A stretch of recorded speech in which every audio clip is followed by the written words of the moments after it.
Hello and welcome back to the Hamilton Hollow Homestead. I'm so glad that you decided to come back. I have my cup of coffee and I have a bunch of seeds because I want to give a shout out to one of my newest subscribers, my sister, Sister Queen. These are the seeds that I am sending to her to grow in her garden. These are all Baker Creek heirloom seed selections, and they don't sponsor any of my videos, but this is my first time using them.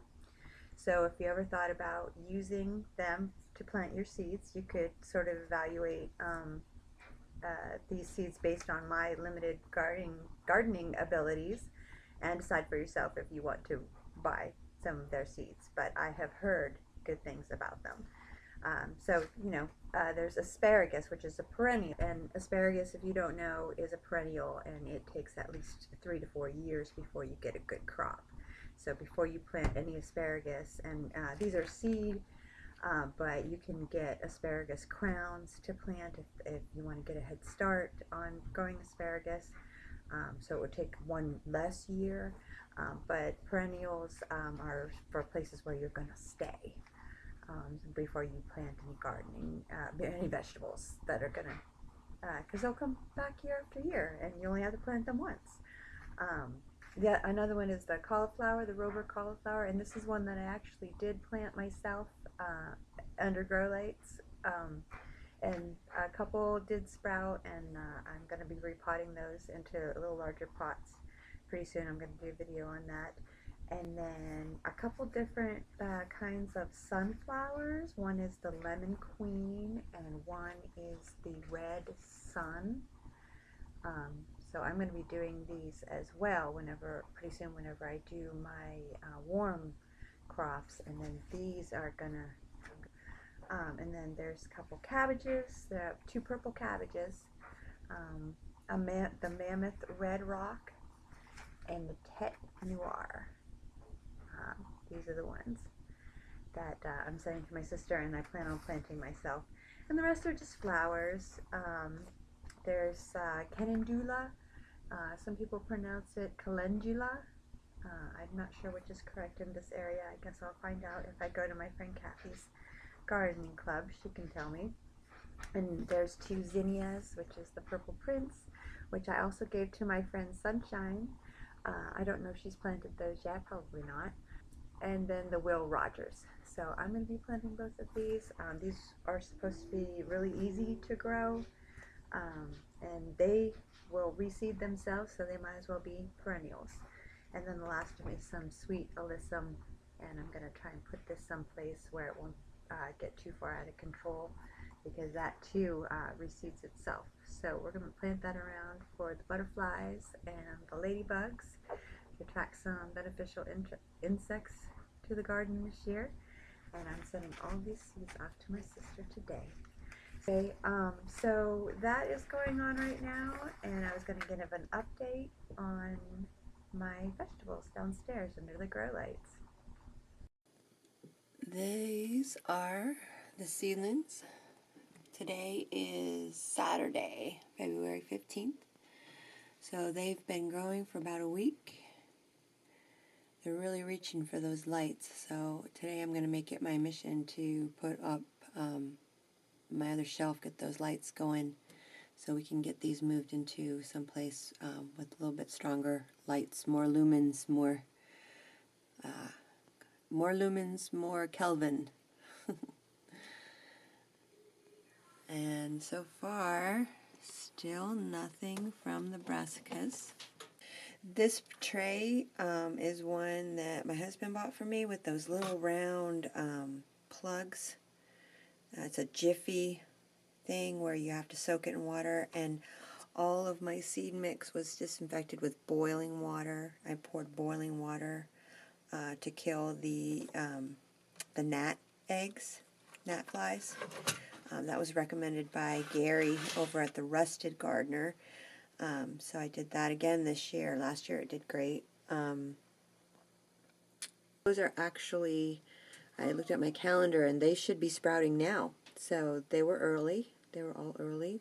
The the brassicas down here, they should be sprouting anytime according to my calendar, where I put reminders that I think they're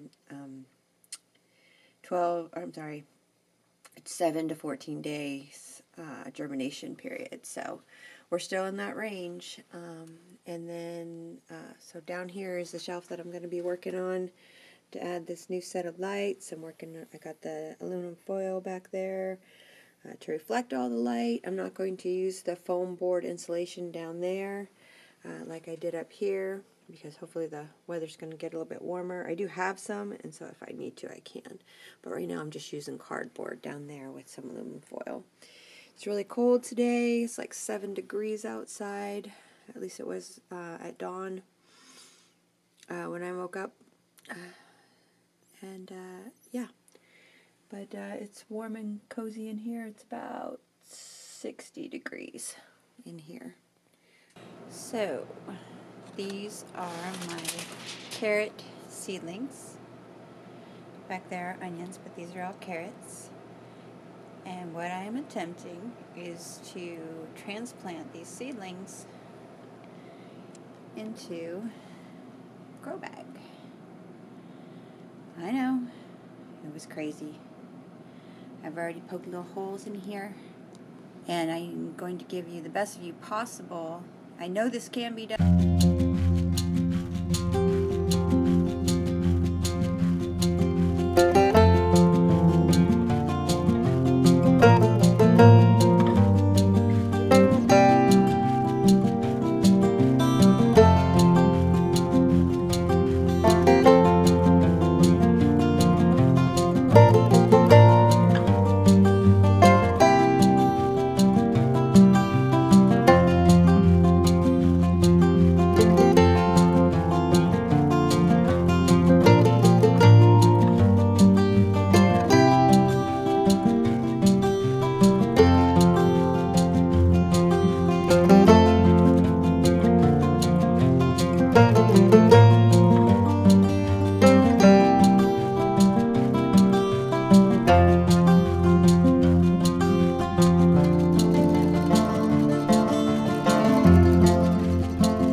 carrots look like now, now that they're been in their grow bags for about a week. I don't recommend growing carrots this way. It's not the way people usually do it. People, most gardeners will direct sow their carrot seeds into the ground so that they don't have to be disturbed, because carrots don't like to be disturbed and repotted. So if you learned anything from this video, even if it's what not to do, I hope you enjoyed it. But thank you so much for watching, and take care.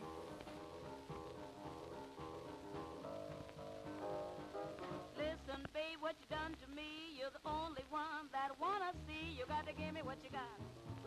You got to give me what you got. Got to give me what you got. Oh yes, oh yes. I left town, I went to stay. I thought about you, now I'm back today. You got to give me what you got. You got to give me what you got. Got to give me what you got. Oh yes, oh yes.